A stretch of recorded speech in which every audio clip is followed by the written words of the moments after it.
My new book, Operation Pedestal, recounts one of the most exciting stories I have ever been lucky enough to share with readers. In August 1942, the outcome of World War II still hung in the balance. Malta, last Allied stronghold in the central Mediterranean, was close to surrender because its 300,000 people could no longer be fed. For many months, every attempt to run a convoy to the island had failed amid a storm of German and Italian attacks.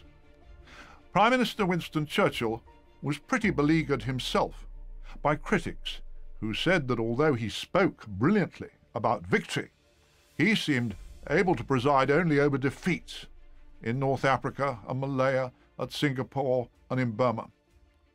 And so it was that Churchill made a personal decision to save Malta at any cost for reasons of national prestige as much as strategy. So it was that he ordered the Royal Navy to send the biggest fleet it deployed in battle in the Western War to escort 14 merchant vessels to the island.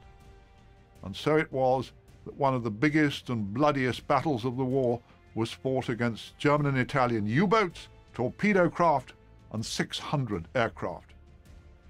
This is the story I tell in my first full-length book about the Royal Navy. And to give you a flavour of this saga, let's watch together a 1944 propaganda film the British made about Pedestal, with a commentary by war correspondent Anthony Kimmins, who sailed with that legendary fleet. Malta, which has brought down 1,000 Axis planes in 3,000 raids, is a thorn in the Axis flesh.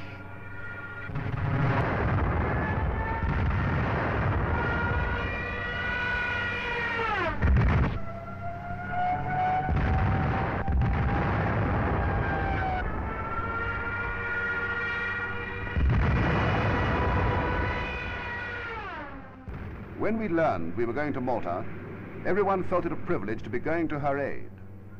As our convoy assembled, everyone knew we were sailing on an action equivalent to an offensive by several armored divisions in land warfare. Most significant of the escort vessels for this convoy were the 4 large aircraft carriers.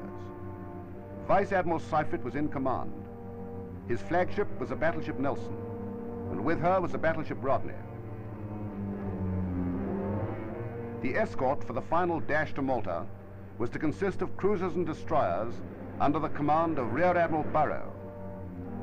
One Sunday night, the fleet slipped through the Straits of Gibraltar under cover of darkness.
Through it all, through the colossal din, the great mushrooms of water as the bombs dropped, and the blinding flashes of our guns, through all that and many other things, we were left with one main impression.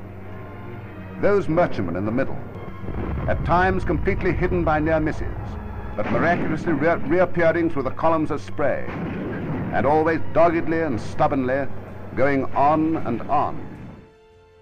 That gives you the flavour of the beginnings of the thrilling story my book tells.